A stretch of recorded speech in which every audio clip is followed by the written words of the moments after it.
Hey everyone, welcome to Net Nimble. In this tutorial, I'll show you how to find your phone contacts on Instagram by syncing them with your account.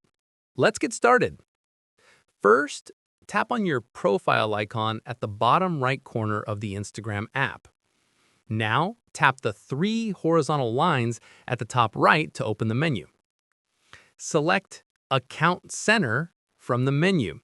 This is where you manage Instagram and Facebook account settings.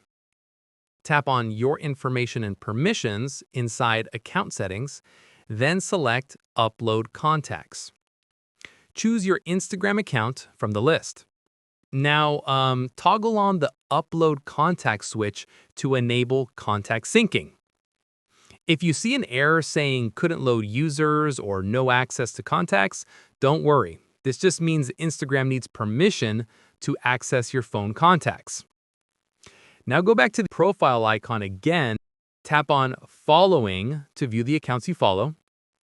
Scroll down to the Suggested For You section at the bottom.